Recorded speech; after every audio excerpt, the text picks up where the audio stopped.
¿Qué tal? Bienvenidos a un nuevo programa de Conociéndote.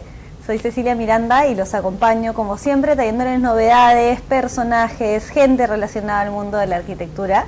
Y en este caso vamos a conocer al arquitecto Roberto Prieto, que nos trae este libro. Roberto, bienvenido. ¿Tal? Hola, Cecilia. Que es la guía secreta de barrios rojos y las casas de prostitución en la historia de Lima. Sí, Cecilia, gracias por la entrevista. Bueno, sí, es una investigación que hice durante 5 años acerca justamente de estos espacios dedicados al placer sexual, ¿no? Que siempre han existido en Lima, ¿no? Desde la colonia, desde la época de la fundación, pero nunca han sido analizados, ¿no? De alguna forma, ¿no? Y específicamente a nivel arquitectónico o espacial, ¿no? Que básicamente es lo que yo manejo. Yo les voy a contar un poco para que esto no suene un poco amarillista. Ese es un libro, como ya lo dice el nombre, sobre la historia. Vamos a ver cómo eran los prostíbulos desde la época colonial, cómo empezaron, qué planes habían para la ciudad de Lima. Este es un espacio que existe, que ha existido y que va a existir en todas las ciudades del mundo. Y acá el arquitecto lo que ha hecho es, digamos, analizar, ver los requerimientos, lo que había, toda la historia alrededor de estos y hacer este compendio que está bastante interesante y que vamos a conocer un poco más al respecto. Sí, bueno, el libro se divide en 5 o 6 capítulos. En la primera parte un poco desarrollo el tema de los espacios dedicados a la prostitución en las culturas, a mi parecer, más importantes, ¿no? Occidentales, Grecia, Roma, ¿no? En muchas de esas culturas siempre han estado las tipologías y han surgido las tipologías arquitectónicas, el dicterión o los burdeles en París, etcétera, etcétera, ¿no? Y bueno, ya metiéndome un poco al tema nacional y al limeño específicamente, analizo desde las Pampairruna, el Garcilaso de la Vega, ¿no? Los dibujos de Guamán Poma y todos los discursos y los objetos y las arquitecturas que tengan que ver con el tema sexual en general y específicamente el tema prostibulario, ¿no? Y bueno, habían, digamos, en la Lima colonial ciertos barrios que ya estaban destinados a este tipo de trabajo. Sí, en realidad, esencialmente, si bien yo desarrollo toda la historia nacional, me centro en el siglo XX, nunca había una reglamentación a nivel prostitucional, ¿no? Recién la parte más, la reglamentación más específica se da en 1905, ¿no? Luego que siempre estuvieron desperdigadas estas casas de prostitución en todo Lima, entonces las autoridades consideraban que esto traía un poco de desorden, ¿no? Y estaban desperdigadas abajo del puente, lo que es hoy el RIMAC, ¿no? En la zona obviamente de la Plaza de Armas, ¿no? En los portales de Botoneros, las zonas cercanas a la iglesia Nazarenas o a la zona de Barrios Altos, ¿no? Cada una obviamente con diferentes, atendiendo diferentes clases sociales, por así decirlo, ¿no? Y esto se sustenta en el estudio que lo cito ahí, de Pedro Dávalos y Lizón, ¿no? De 1907, que hace un análisis, ¿no? A solicitud del gobierno, debido a que había toda esta onda higienista, ¿no? De salubridad, y él establece 3 tipos de casas de prostitución, ¿no? De clase baja, media y alta, ¿no? Y se empiezan a dar, digamos, estas calles o jirones que se dedican a la prostitución o donde hay muchos prostíbulos y se empieza a hacer un tratamiento urbanístico al respecto. En realidad, y un poco es lo que yo digo en el libro, las autoridades nunca han visto y analizado seriamente el tema espacial urbano de la prostitución, ¿no? Siempre se las han dejado a la iniciativa privada, ¿no? A las propias personas o al propio barrio que ellos mismos se las arreglen. Han habido algunas iniciativas, sí, del Estado, de las autoridades, por ejemplo en 1928, cuando se establece el barrio rojo de Guatica en La Victoria, ¿no? Donde sí hay una norma legal que las establece y las ubica en una zona especial de La Victoria, y luego también en La Victoria en el año 56, ¿no? En el barrio rojo de México. Entonces, como es que estas dos son las dos partes de la historia en donde las autoridades de alguna manera sí se involucran, ¿no? y dictan normas para establecer y hacer estos barrios rojos, pero los barrios rojos siempre han existido, ¿no? O sea, informalmente es la ubicación de diferentes... no sabemos dónde, o sea, no se les llama realmente barrio rojo, pero está ahí. No, claro, no se les llama. Hay algo, porque ese es un tema controversial que lo acaba de sacar la nueva alcaldesa, que ha suscitado reacciones a contra y a favor, y justo acá revisando tu libro encontramos que es un anteproyecto para un barrio rojo de Lima. Cuéntanos un poquitito al respecto. ¿Qué se planteaba? Porque eso ha sido a principios de siglo y vemos que es una problemática que se mantiene en la ciudad hasta ahorita. Claro, un poco el carácter que me ha parecido que ha tenido el tema de la prostitución ha sido siempre el del mirarlo de reojo siempre, ¿no? Entonces, en el año 28, como dije, las autoridades establecen un barrio rojo en La Victoria, ¿no? Funciona este barrio rojo 28 años, del año 1928 al año 56, y bueno, en el año 56 lo que pasa es que lo ubicaron en la zona de La Victoria porque en ese año, en esa época, los años 20, el siglo XX, hasta ahí llegaba Lima. Entonces siempre las autoridades como que han querido ubicar a estas zonas, ¿no? Un poco transgresoras del orden y de las normas en las afueras de la ciudad. En las afueras de la ciudad, para un poco el tema de la vista o el tema de la moral, ¿no? Siempre los han ubicado en las exteriores de la ciudad. Y bueno, del año 28 al 56 Lima creció casi el doble. Entonces ese barrio rojo que antes no fastidiaba a nadie, ya fastidiaba, pues, ¿no? Porque ya estaba dentro de la ciudad. Y por una serie de protestas de los vecinos, del Rotary Club, etcétera, etcétera, cierran el barrio rojo. El tema es que cuando cierran el barrio rojo viene la disyuntiva, ¿no? ¿A dónde van? Y ahí justamente está la noticia de los periódicos, ¿no? Todos los periódicos se ocupan de ese tema porque Guatica fue uno de los barrios, no sé si solamente prostitucionales, pero de ludismo y de comercio más importantes de Lima, ¿no? Claro, acá es el titular clarísimo. ¿A dónde va el barrio rojo? O sea, una preocupación de toda la sociedad limeña del momento. Y justo que lo estabas comentando, eso de que las prostitutas o los prostíbulos siempre están yendo afuera de las ciudades. Yo tengo un tío que siempre me dice que son como las urbanistas, digamos, de cada ciudad, porque llegan a un lugar, empiezan a crecer, empieza a haber comercio alrededor, y poco a poco empiezan a vivir más gente porque hay trabajo, hasta cierto punto en que ya llega a un colegio o las ciudades y familias y las tienen que sacar, entonces se van a otro lado y así va creciendo la ciudad, así que vamos como que siguiendo un poquito el rastro que dejan. En realidad, a mi modo de ver, la prostitución en general se da por un tema económico, ¿no? O sea, en general, digo yo, ¿no? Entonces, usualmente las casas de prostitución, ¿no? O las trabajadoras sexuales se ubican en lugares donde hay confluencia urbana porque hay más gente pasando por ahí. Entonces, en este sentido, bueno, normalmente las autoridades son las que han justamente alejado a las prostitutas o a las casas de prostitución a zonas alejadas. Y un poco retomando el anteproyecto del Barrio Rojo, cuando se cierra el Barrio Rojo de Guatica, empiezan a llegar a la Municipalidad de Victoria diferentes propuestas de barrios rojos, ¿no?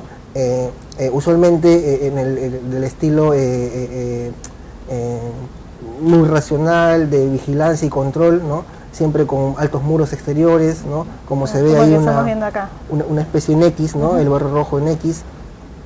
Y obviamente habían diferentes propuestas, ¿no? Desde esa, que era tumbarse o una manzana y construir, hasta propuestas mucho más literarias, ¿no? Que era, por ejemplo, poner muros a las calles de La Victoria para que la gente no salga, y N propuestas arquitectónicas, ¿no? Bueno, ¿y qué pasó con este barrio rojo al final? Cuéntanos un poquito la historia. El tema es que al final no se construyó nada en ese lugar, sin embargo se trasladaron a las prostitutas, ¿no? A las afueras de Lima de ese entonces, en los años finales de los 50, que para esa época llegaban a la Avenida México, a las finales de la Avenida México, lo que es ahora el mercado mayorista, ¿no? Entonces ahí trasladaron a las prostitutas del Barrio Rojo y crearon otro nuevo Barrio Rojo, que fue el Barrio Rojo de la Floral, ¿no? O de México, ¿no? Conocido. Entonces, que quedaba justamente detrás del cerro, junto al mercado mayorista, y bueno, ahí funcionó también durante 10 años. Ya a nivel más técnico, arquitectónico, también se ve una diferencia, ¿no? Desde inicios de siglo, pasando por Guatica, los años 20, y el Barrio Rojo de México, en los materiales de construcción o en las dimensiones de los ambientes, ¿no? Que empiezan a achicarse, ¿no?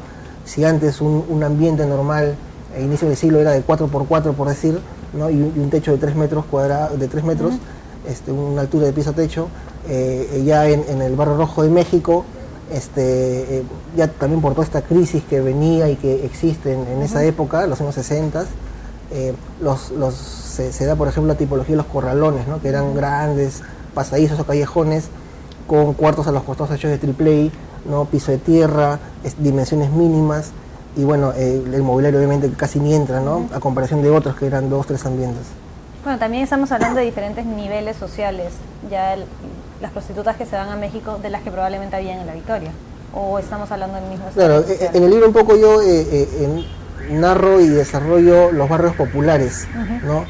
Obviamente también habían casas de cita, burdeles o prostíbulos para gente, entre comillas, con mayor capacidad económica, más selecta, ¿no? Ellos obviamente seguramente tendrían los acabados y las dimensiones de esos locales mucho mejores, pero esencialmente las mismas prostitutas de Huatica se fueron a México. Entonces estamos viendo, digamos, una decadencia en temas de infraestructuras de los prostíbulos de la época. Sí, a nivel popular, porque obviamente en un lote hacían, los dueños de los lotes querían que entren el mayor número de cuartos, pues, ¿no? Entonces achicaban las dimensiones, ¿no?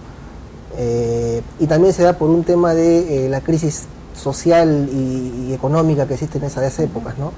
Entonces un poco ha sido eso, ¿no? Se nota ya como digo, el piso de tierra, no hay luz, o piso de calaminas, ¿no? Materiales desmontables básicamente.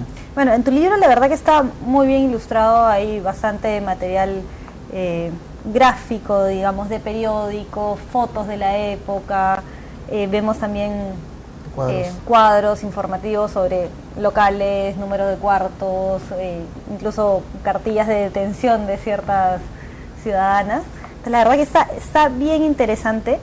Como material arquitectónico, ahorita surge la pregunta, bueno, esa es nuestra historia, esto es lo que hay, lo que ha pasado y lo que va a seguir pasando. Entonces, tú que estás un poquito más entendido en el tema, ¿qué propones? ¿Qué solución ves para que Lima plantee a esta disyuntiva?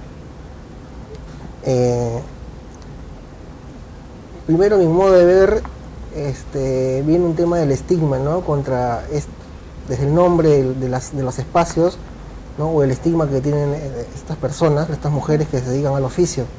Entonces, la otra vez me ponía a pensar que no sé si llamarla desde zona roja, ¿no? O barrio rojo, sería una zona simplemente comercial, que me parece que sí debe existir obviamente, ¿no? Una zona regulada, a través de un consenso entre las autoridades, los vecinos y las trabajadoras, ¿no? Esos tres ámbitos tienen que estar de todas maneras en conversación para establecer una zona, ¿no? Pero a mi modo de ver, no establecer una zona rosa de únicamente pues, servicios sexuales y nada más, ¿no? Sino que sea, me parece a mí, una zona que tenga otro tipo de servicios comerciales y qué sé yo, obviamente con parámetros de diseño y seguridad, ¿no? Para que no afecte también a terceros, ¿no? Pero a mi modo de ver sí es necesario reordenar un poco este tema que está ahora sin nada y uno ve prostitución por cualquier punto de la ciudad y la explotación y los riesgos que todo causa. Claro, de cualquier nivel, tanto para la trabajadora como para el claro, usuario. Para ambos, sí. En puntos de temas arquitectónicos, yo sé que ha sido un estudio largo, podemos hablar otros acá, pero ¿qué es lo que más te deja a ti este proyecto? A mí, en realidad, como te dije al inicio, un poco estos espacios de exclusión, ¿no? Que existen en Lima y que no han sido adecuadamente o completamente analizados, ¿no? Como por ejemplo esos espacios en donde tiene que ver la sexualidad, ¿no? O el uso del placer sexual, ¿no? Un poco cómo se ha ido a través de políticas o de falta de políticas desarrollando inadecuadamente este tema, ¿no? Que sí podría ser bien analizado, ¿no? Considerando que, por ejemplo, el placer sexual es una parte del comportamiento natural de las personas, ¿no? Me parece que sí debería reorientarse, ¿no? Sí deberían haber políticas, ¿no? Que se materialicen en espacios en la ciudad, ¿no? Donde estas personas puedan trabajar libre y adecuadamente. Claro, que en sí el estigma que ya tiene el oficio no repercuta en un espacio urbano decadente, empobrecido, sino de repente con mejores políticas de trabajo poder crear un ambiente y un espacio urbano, digamos, que ayude un poco a la ciudad o por lo menos que no afecte tanto. Sí, bueno, en la parte final del libro un poco desarrollo y expongo cómo a finales de los 80s, cuando empiezan la decadencia de estas grandes infraestructuras del placer, como lo llamo en alguna parte del libro, ¿no? Como los grandes burdeles, como el 5 y Medio, el Trocadero, Guatica, ¿no? Empiezan, a la vez que empiezan a esfumarse, a extinguirse estas edificaciones, empiezan a surgir otro tipo de edificaciones, seguramente como resultado de una nueva dinámica sexual, ¿no? Neoliberal, que son las hostales, ¿no? Entonces empiezan a disminuir, ¿no? A derrumbarse, a demolerse, y empiezan a construirse diferentes hostales, que me parece es un signo y una materialización de esta nueva dinámica sexual un poco desordenada, más libre, más democrática, ¿no? Porque también el burdel, el prostíbulo encierra un poco este tema de machismo, ¿no? Qué sé yo, el hombre tenía que ir hacia bueno, a mi abuelo, qué sé yo, hasta mi papá, qué sé yo, tenía que ir a un lugar alejado, pues, ¿no? Para poder estar con una chica. Ahora hay una sociedad mucho más libre, ¿no? Entonces me parece que no hay tanto rollo que uno se hace por este tema, ¿no? Bueno, Roberto, muchas gracias. En todo caso, ya saben todos que esa es la guía secreta de los barrios rojos y las casas de prostitución, la historia de Lima. Pueden buscarla, está muy bien documentada históricamente y van a conocer un poquitito más un aspecto diferente de repente de la historia arquitectónica de nuestro país. Así que bueno, quédense con nosotros y nos vemos en el siguiente programa.